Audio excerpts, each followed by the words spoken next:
Então vamos lá, né? Vamos falar sobre erro de tipo e erro de proibição, parte 1. Vamos começar aí com erro de tipo e erro de proibição, né? Nossos contatos aí do Face e do Twitter, para você dar uma tweetada. E vamos lá para a nossa aula de erro de tipo e erro de proibição. Primeiro conceito, né? Conceito de erro de tipo. É um erro da vida, né? É um erro do dia a dia, é um erro qualquer. O erro de tipo é aquele que incide sobre a situação descrita como? A gente vai já ver aqui. Primeiro, antes de passar para o segundo slide, eu queria esclarecer o que é o erro de tipo. O erro de tipo, ele é um erro que incide sobre o tipo penal. Então, quando uma pessoa mata o que ele pensa ser uma onça e está matando um homem, ele está incidindo no erro de tipo. A oncinha fugiu, acabou de fugir. Quando um cidadão, né, ele subtrai uma coisa própria pensando ser uma coisa alheia, ele está incidindo no erro de tipo. Por que é erro de tipo? Porque ele incide sobre circunstâncias do tipo penal. Tipo, por exemplo, matar alguém. Quem pensa que está matando uma onça, não está matando alguém. Então o erro é sobre o alguém do tipo do crime de homicídio, do 121. Quem pensa que está subtraindo coisa alheia, mas está subtraindo coisa própria, incide no erro de tipo do 155. Então, erro de tipo é aquele que recai sobre circunstâncias do tipo. Por isso que a gente diz que é um erro da vida, é um erro do dia a dia. Qualquer um pode praticar esse erro. E o erro, ele incide sobre situação descrita como elementar do tipo incriminador. Então, a pessoa que mata um animal, mata uma pessoa pensando ser um animal, ele está praticando um erro de tipo que recai sobre um elementar do tipo incriminador. Pode também esse erro recair sobre circunstâncias. Por exemplo, uma pessoa que mata a vítima pensando que a vítima é maior de 18 anos e a vítima é menor do que 14 anos. Um menino de 18 anos que sai com uma moça de 13, a moça garantindo para ele que tem 18 anos, porque é uma moça bem desenvolvida, e ele mantém relação sexual consentida com ela, todavia, sem que ele soubesse que ela tem 13 anos, então eu não posso acusá-lo de estupro de vulnerável, em tese, porque ele não sabia que ela era menor de 14 anos. Eu posso ter um erro, uma elementar de tipo permissivo, ou dado irrelevante da figura típica. O que é um erro sobre um dado irrelevante da figura típica? Tu queres matar o teu pai, né?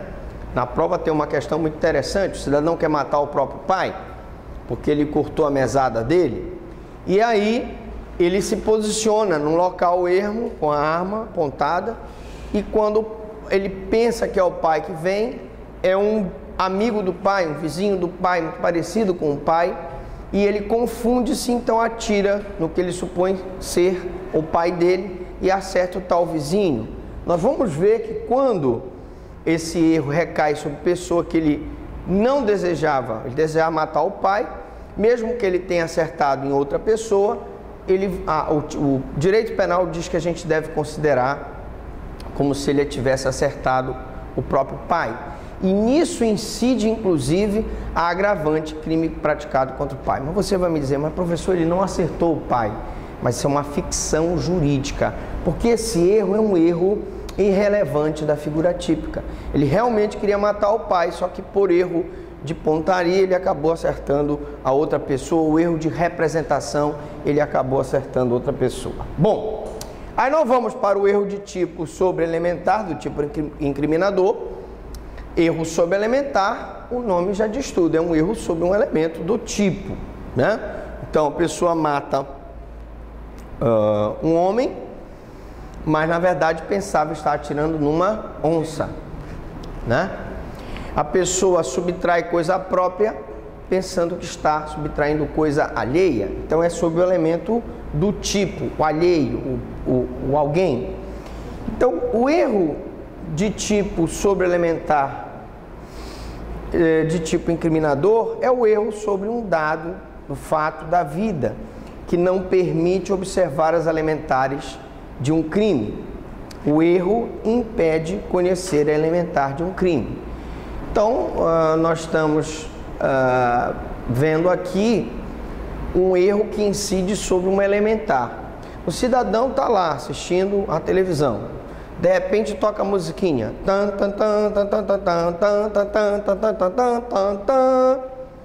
Atenção, senhores telespectadores, acaba de fugir do circo um leão feroz. O cara fica apavorado lá na casa dele. E aí, ele ouve um barulho no quintal, pensa que é o leão, não acende a luz, não procura se certificar e atira no vulto. E aí ele constata que ele acertou uma criança que havia pulado o muro para pegar uma bola. Ora, não há dúvida nenhuma que houve um erro sobre um dado, né, que impediu que ele conhecesse a realidade, porque se ele visse realmente que era uma criança, provavelmente ele não teria atirado. Então, o erro sobre elementar, erro de tipo subelementar de tipo incriminador. Uma dúvida, muitos tipos de erro de pessoa, se a pessoa quiser matar o pai e matar outra pessoa, é tipo de um agravante por querer matar o pai. Mas se caso ele matasse o filho, poderia ser um atenuante, porque na vontade dele não era matar o filho, era matar o leão. Poderia ser colocado? Sim, nessa situação em que ele acertou e matou um leão e ele acabou matando o próprio filho, um aluno me contou uma história muito interessante e chocante. Segundo ele, um cidadão no interior criava galinhas. E nessa criação de galinhas apareciam muitas mucuras, né? E um belo dia, ele, cansado de atirar nas mucuras, já estava cansado com isso, toda vez que aparecia a mucura, assim, na mata lá do terreno, ele atirava e matava. Dessa vez ele viu um movimento no mato, pensou que fosse uma mucura, atirou no que achou que era uma mucura e acertou a própria mãe dele. Estava limpando o terreno. Uma história verídica, né? Ora, nesse caso, não incide a agravante crime praticado contra a mãe, porque o desejo do agente não era acertar a mãe. Ele agiu sobre um erro de tipo, pensando que ele não estava matando alguém, ele estava matando uma mucura, que é um animal. Então, o direito penal, como ele não desejava matar a própria mãe, não faz incidir sobre ele a circunstância agravante crime praticado contra a mãe. Pode servir como atenuante? Não é como atenuante. O que é que vai acontecer? Qual é o raciocínio? Como ele não teve dolo, a intenção de matar a própria mãe, não tinha consciência do fato, nem vontade de produzir o resultado, ele não pode ser responsabilizado por dolo. Mas vocês vão de convir comigo que ele agiu mediante culpa, porque ele agiu com negligência, imprudência e imperícia. Então ele vai responder por homicídio culposo contra a própria mãe. Claro que a pena dele será muito menor do que se fosse um homicídio doloso. Bom, aqui é automático, vocês já viram, né? Ele muda sozinho. Se eu demorar muito, ele passa sozinho. Então, vamos ficar atentos para isso. O agente não pode saber que estava cometendo um crime devido à relevância do erro. Então ele atirou no que pensa ser uma mucura e está atirando na própria mãe. Logo, ele não tinha condições de saber que era a mãe, ele estava acostumado a ver as mucuras lá no mato. Nesse dia, por infelicidade, a mãe se agachou para limpar lá o terreno e ele acabou acertando a própria mãe. É o que nós chamamos de erro essencial. O erro essencial, ele é um erro, como o próprio nome diz, que recai sobre uma circunstância essencial. Ora, no crime de homicídio, o crime de homicídio tem uma descrição típica curta: matar alguém. Se você pensa que não está matando alguém, que está matando um animal, você não está matando alguém, você não está matando uma pessoa, você está matando um animal, o que seria crime ambiental, no máximo. Então, se ele recai sobre essa circunstância elementar, eu descarto então o dolo, mas eu permito a punição dele por crime culposo. Então a consequência jurídica é exclui a vontade, portanto sempre exclui o dolo. Se o crime não admite modalidade culposa, o fato é atípico. Por exemplo, o furto. O furto não admite a modalidade culposa. Se você pensa estar subtraindo uma coisa alheia e acaba subtraindo uma coisa própria, você não pode responder por furto culposo, por negligência, imprudência e imperícia. Não existe. Então a tua conduta é atípica. Agora, se o crime admitir a modalidade culposa, como é o caso do homicídio, do cidadão que matou a própria mãe pensando que era uma mucura, ou a exclusão da culpa, se o erro é inevitável, excusável, e aí eu vou explicar. Então eu vou excluir ele até de ser responsabilizado pela morte da mãe, se o erro que ele cometeu não era possível evitar. Qualquer pessoa, qualquer um de nós, usando a diligência necessária, usando a diligência que um homem comum, um homem normal usaria, não teria condições de descobrir o erro. Foi tão difícil para ele, porque a mãe estava atrás do mato, porque a mãe estava num local onde geralmente as mucuras apareciam, que ele então é excluído a culpa dele, porque o erro era inevitável, o erro era excusável, ou o erro era perdoável, né? Agora, será o agente punido por crime culposo se o erro era evitável, se o erro era inexcusável. O erro era evitável porque qualquer um de nós, se usasse a diligência normal de uma pessoa mediana, conseguiria descobrir que ali não era uma mucura, era a mãe dele que estava ali. Como no caso do cidadão que está assistindo televisão e atira no que pensa ser um leão e era uma criança que havia pegado a bola. Ora, qualquer pessoa normal, usando a diligência normal, acenderia a luz, iria mais próximo da cozinha para ver o que estava se passando na área de serviço, e só depois de se certificar que realmente era um leão, é que essa pessoa então iria atirar. Então a gente observa que a pessoa é punida pelo crime culposo quando ela age com negligência, imprudência e imperícia. O fato do cidadão dar um tiro sem verificar se realmente é um leão, ele está agindo no mínimo com imprudência. Bom, é o que diz o artigo 20, caput do Código Penal, né?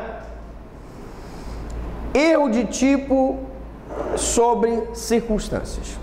O agente desconhece a existência da circunstância.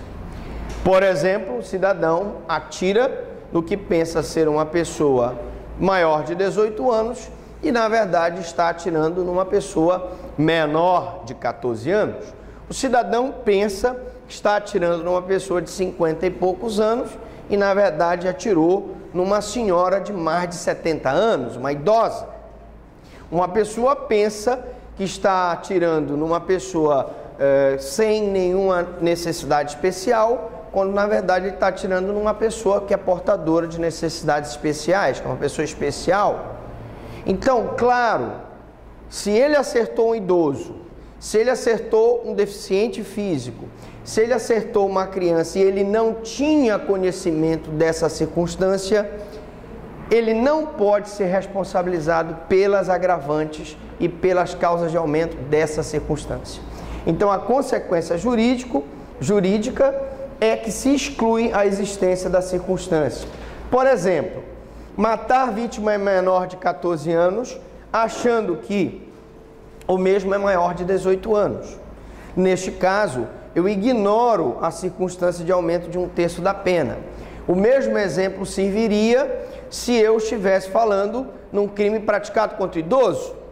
Se ele não sabia que a vítima era idosa, ele não pode ter um aumento de pena de 1/3 e assim sucessivamente. O erro sobre a circunstância, o erro que ele não tinha conhecimento sobre a circunstância por erro, ele então faz com que o agente fique isento de responder pelaquela circunstância. Quando se tratar de vítima menor de 14 anos, pois o agente não conhecia a idade da vítima.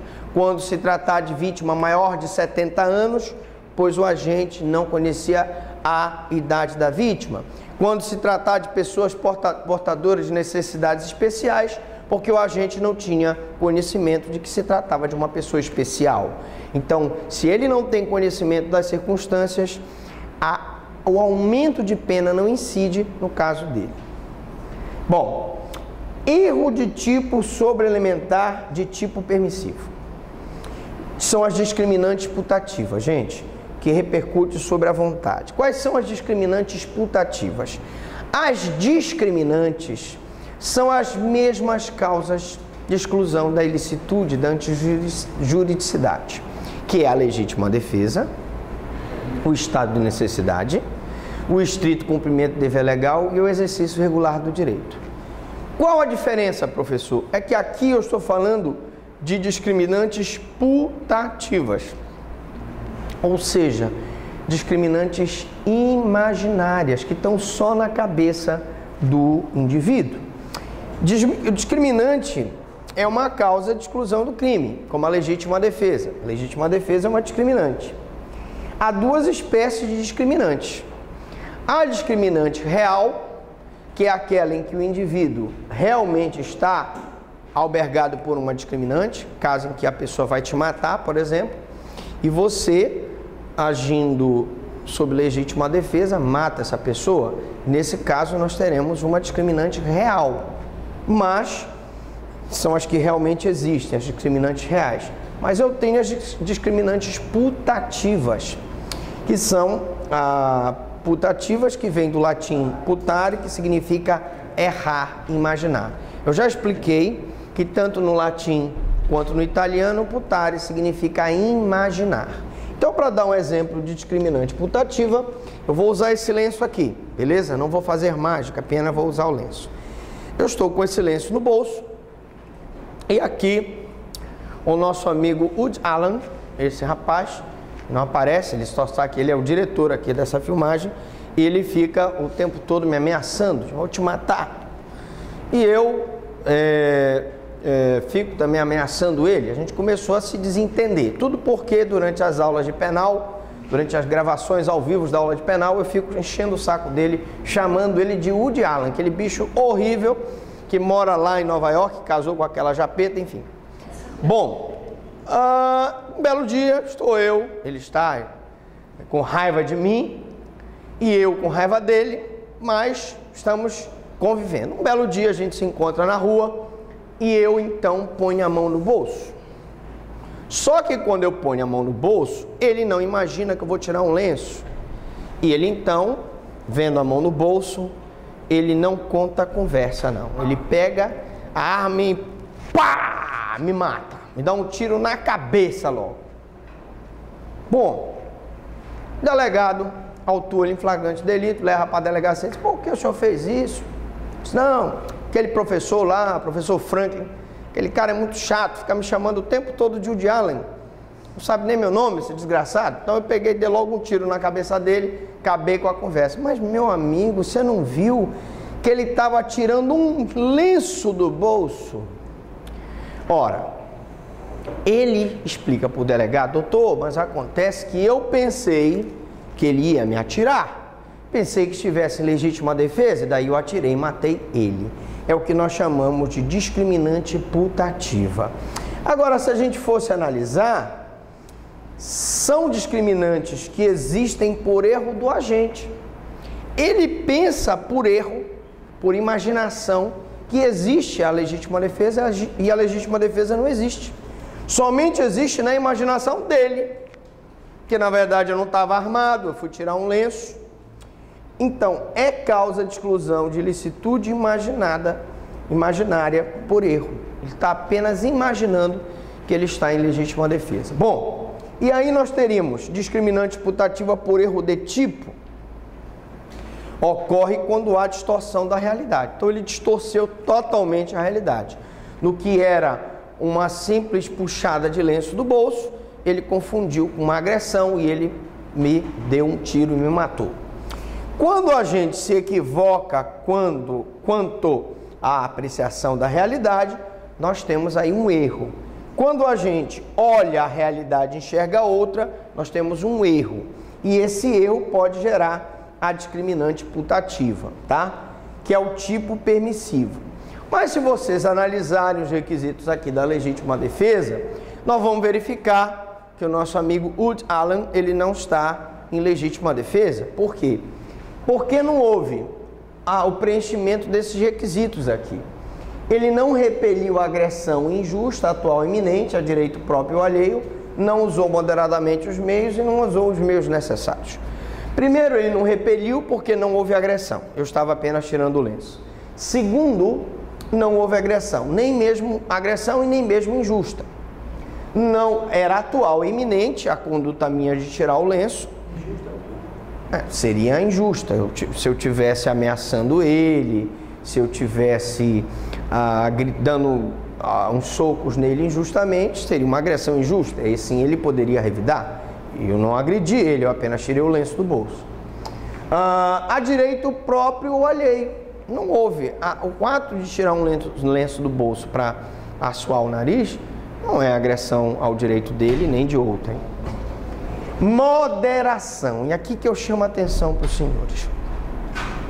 A legítima defesa, gente, ela exige moderação.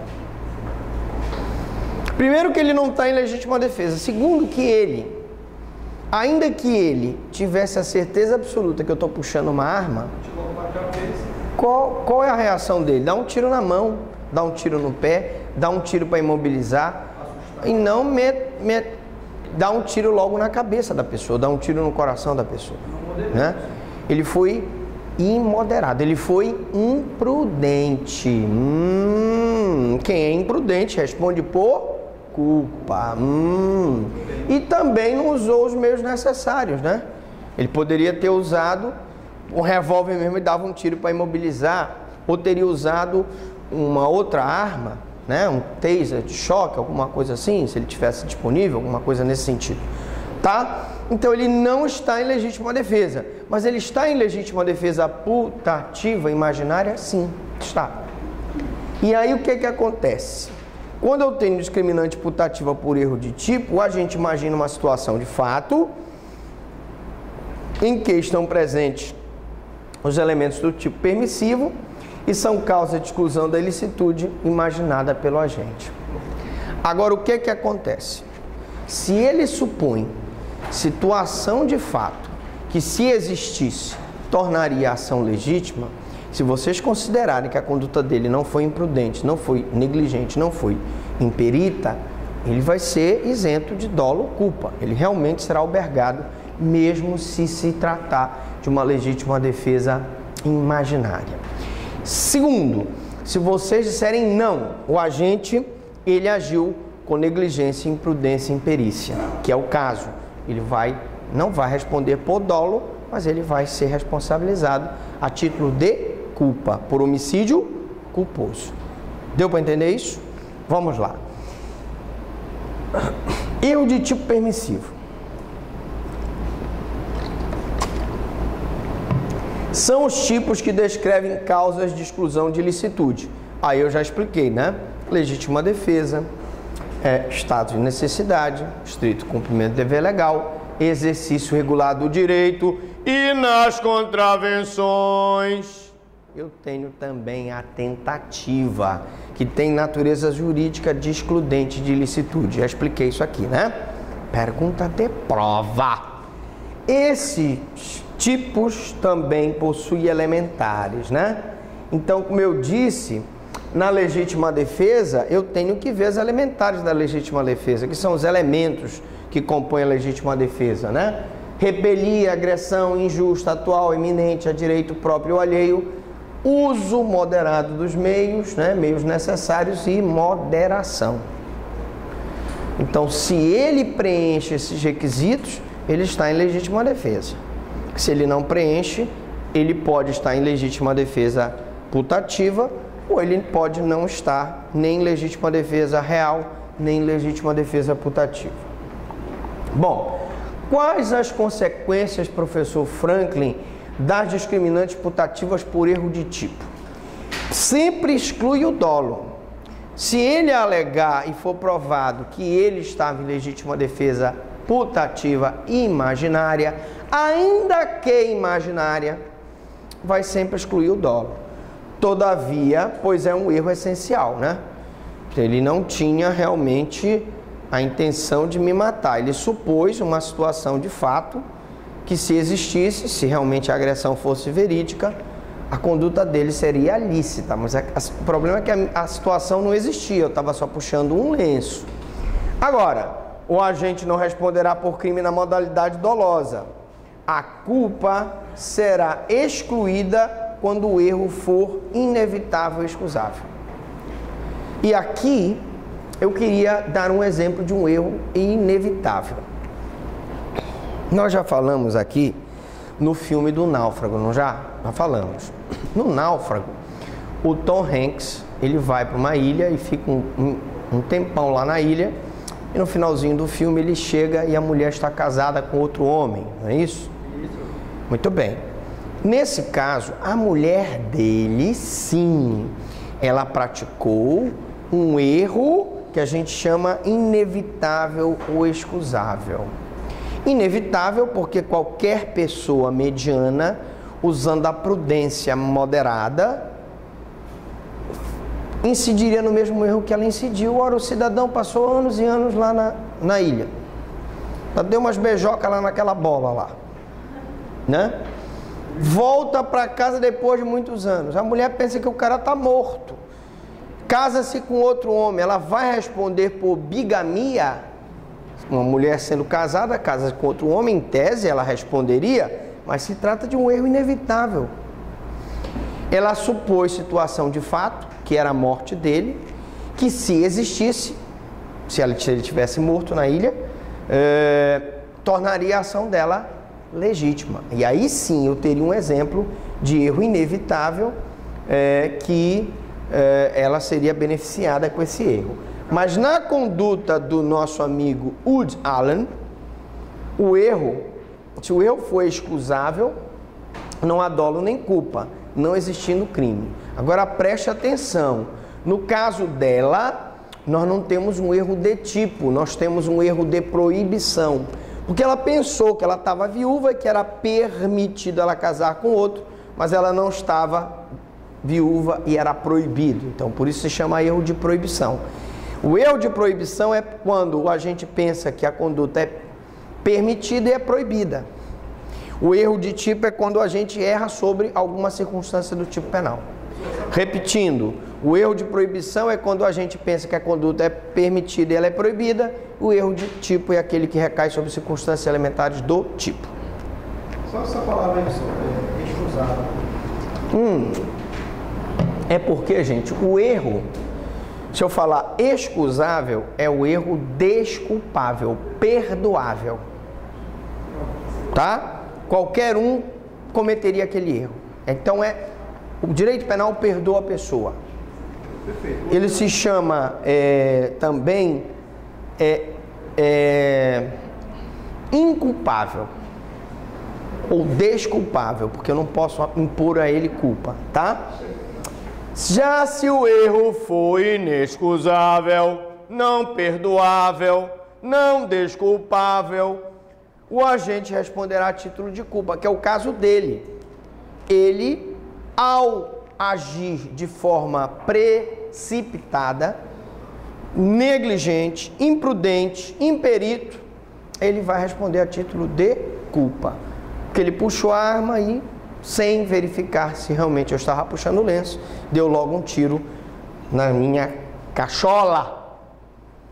Questões polêmicas. Bom, o artigo 20 caput do CP dispõe sobre o erro de tipo, né? Alguém poderia dar uma lida aí? Localiza para mim o artigo 20 aqui que eu vou ler daqui a pouquinho para vocês, tá?